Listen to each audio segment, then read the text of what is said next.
6월 4일 황장수 뉴스 브리핑 시작합니다.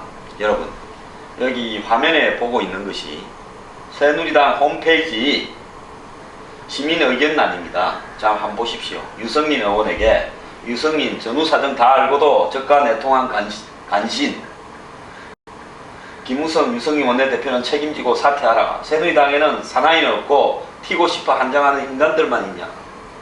백성들아 정신 차려라. 새누리당에 대한 민원 징계하라. 새누리당이 여당. 여러분, 이 국민들의 분노가 하늘을 찌르고 있는데요. 이게 다 국회법 개정안, 즉 정부의 시행령에 대한 개정 요구권을 국회가 가진 부분에 대한 국민들의 비판입니다. 그럼에도 불구하고요, 언론의 제목은 메르스에서 사라졌던 대통령, 또 넉장회의, 메르스 15일 만에 청와대 대책회의, 초기 대응 미흡, 청와대 새누리는 정치 싸움 골몰, 이렇게 나오고 있습니다. 자, 메르스라는 이 그냥 낙타 바이러스 독감을 과장되게 위기를 갖다가 조성하면서 이 대통령이 이 메르스에 대해서 범국가적으로 대응하지 않고 마치 정쟁에만 골몰하면서 메르스 초기 진압을 놓쳤다, 이렇게 지금 몰아가고 있습니다. 이 논리가 얼마나 허구인지 허상인지, 또 메르스가 과연 그렇게 중요한 것인지, 그런 어떤 부분에 대해서 이야기를 나눠보겠습니다.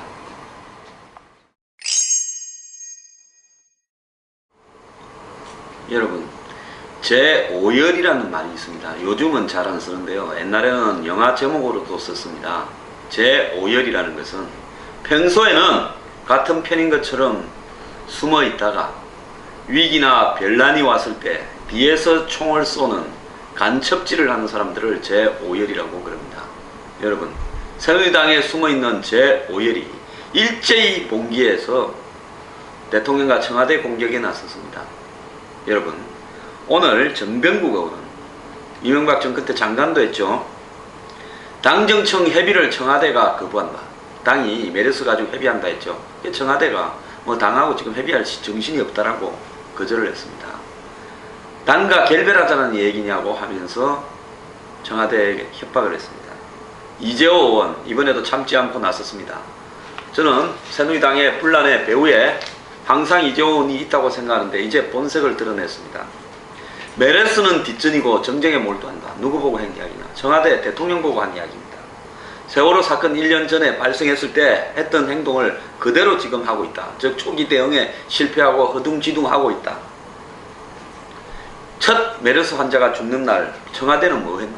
아니, 첫 메르스 환자가 죽는 날 청와대가 뭘 해야 됩니까? 그리고 국회법 개정안에 대해서 거부하겠다는 이야기 하지 않았냐? 그래서 메르스는 뒷전이고 정쟁에만 몰두하는 청와대는 제발 국민 좀 생각해라 했습니다. 여러분, 제가 이재호 의원한테 말을 하고 싶습니다. 틈만 나면 개헌해서 영원한 권력을 누리려고 하지 말고요, 이재호 의원은 국민 생각에서 제발 정치 좀 그만하십시오. 이재호 의원이 이야기하지 않아도 이재호 의원 같은 이야기 할 줄 아는 사람 많이 있습니다.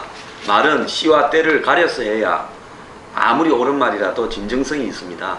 이재호 의원은 무슨 말을 하더라도 이 진정성이 있게 받아들여지지 않습니다. 이재호 의원 정치 그만하세요. 자, 오늘 이 언론들이 일체히 메르스에 대해서 뒷장 뒷부 초기 대응에 실패했다, 안전 불감증부터 시작해서 대통령이 정쟁에만 몰두했다, 2주 동안 대통령이 수많은 어떤 행사나 사람을 만났는데 메르스에 대해서는 대응을 안 하고 기껏 어제 오후에야 메르스 관련 회의를 주재했다. 자, 여러분, 대통령을 비판하는 새누리당 내에 진위 세력이나 또 야당이 대통령을 가장 많이 비판하는 논리가 뭐였습니까? 사자성어로 만기칠남이라 했습니다. 혼자서 모든 일에 관여한다고 대통령이 제발 좀 그렇게 하지 마라. 대통령이 국정 운영의 핵심만 챙기고 나머지는 각 부서가 돌아가도록 제발 내버려두라. 대통령이 모든 것을 수첩에 적어와서 다 챙기고 국무회의에서 다 지시하면 나라가 제대로 돌아가겠느냐라고 이야기를 했습니다.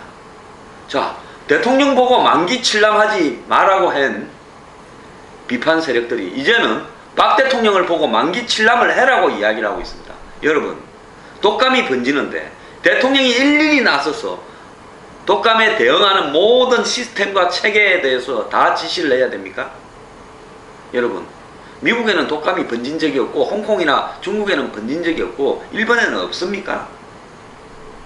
자, 독감은 초기 단계에서 번지다가 그 초기 단계에서 이 문제가 좀 심각하다 하면 대응책이 마련되어서 대응하는 거지, 독감이나 이런 알려지지 않은 새로운 질병이 번지는데 처음부터 이거 메르스다 잘 대처하자라고 해서 조직적으로 짜여지면서 대처하는 나라 봤습니까? 그래서요, 이 메르스를 둘러싸고 종편이나 언론들이, 신문들이 하루 종일 보도를 하면서 마치 난리가 난 듯 이야기하고 있습니다. 대통령이 이 메르스에 대해서, 메르스 환자를 격리하고 메르스 환자에 대해서 어떻게 치료해야 하고 어떻게 정부 관련 기관이나 방역, 검역 당국이 대응해야 된다를 다 직접 챙기라 말입니까? 여러분, 대통령이 직접 회의를 주재하지 않으면 챙기지 않는 것입니까?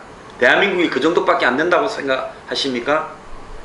자, 메르스를 가지고요, 대통령 거부권에 대해서 적당히 덮으려고 선동 공작을 하지 말기를 바랍니다. 메르스를 가지고 지나치게 국민을 위협하는 언론과 정치적 반대 세력들의 의도가 이제는 너무 불순하게 다가옵니다. 메르스 아무것도 아닙니다. 조금 있으면 언제 지나갔냐 싶게 다 사라질 겁니다. 메르스 가지고 국민들 협박하지 마십시오.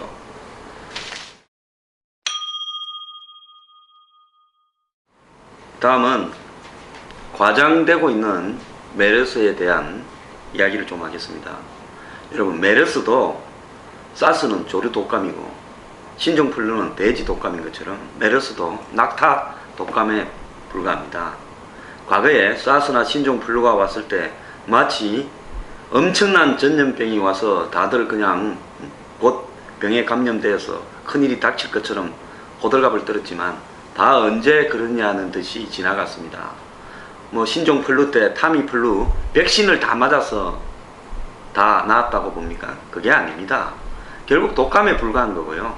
과거에 면역 체계가 낮고 그 다음에 항생제가 제대로 개발되어 있지 않을 때는 이런 독감들이 패스트처럼 유럽을 휩쓸기도 했습니다만은 현재의 보건 수준과 위생 수준 그리고 의학 수준으로 봤을 때 이런 독감들은 그냥 시간이 지나면 자연 방사적으로 소멸됩니다. 시골에요, 2, 3월달 환절기나 또 90월달 환절기 이럴 때 보면 노인들이 많이 돌아가십니다. 노약자이거나 지병이 있는 분들이 독감이 걸리면 돌아가십니다. 그런 어떤 자연 발생적인 사망률 추이하고 실제로 사스나 신종플루, 메르스에 의한 사망률 추이하고요 비교해보면요 그거 다 똑같습니다. 이런 제대로 된 비교 통계조차도 제시하지 못하는 언론이나 의학계에서 마치 메르스가 엄청난 위협 요인인 것처럼 호들갑을 떨고 있습니다. 정부가 초기 대응을 잘못했다. 정부도 이거 처음 겪어봅니다. 자, 이럴 때 과거에 어떤 격리하게 되어 있는 매뉴얼이나 이런 게 있는데요, 이렇게 갑자기 겪어보지 못한 사스도 아닌 신종플루도 아닌 메르스가 닥치니까 당황해서 허둥대는 게 있습니다. 그게 한국의 현재의 관료와 정부의 수준 아닙니까? 자, 그러면 이번에 차분하게 대처하면 되죠. 이것이 지금 1000개 가까운 학교들이 휴교를 하고 더 나아가서 언론이 하루 종일 메르스를 떠들면서 공포감을 조성하고, 그래서 대통령이 메르스에 집중하지 않고 정쟁에 집중한다고 비판을 하고, 이렇게 할 만한 소재나 됩니까? 저는 오늘 메르스에 대한 통계가 얼마나 잘못되었는지를 이야기를 좀 하겠습니다. 한간에는 메르스가 한 1000여 명 이상이 걸렸는데 사망자가 400여 명 이상이 돼서 44%의 치사율이 있다고 이야기를 합니다. 과연 메르스의 치사율이 44%가 되는가? 여기에 대해서 이야기를 좀 해보겠습니다. 독일의 본 대학이라고 있습니다. 생화학이나 의학으로 굉장히 유명한 대학입니다. 과거에 서독의 수도가 본에 있었죠. 그 본 대학에 드로스텐 박사라는 분이 팀을 만들어서 메르스가 2012년 처음으로 지구상에 등장을 했을 때 사우디에서 2년간 10,000명에 대해서 혈액 시료를 갖다 채취해서 테스트를 했습니다. 거기 보니까 항체가 생긴 사람이 15명이더라는 겁니다. 그러면 사우디의 인구가 2,700만입니다. 그러면 10,000명에 15명이면 2,700만이면 40,000명 정도가 실질적으로 알았을 것이다.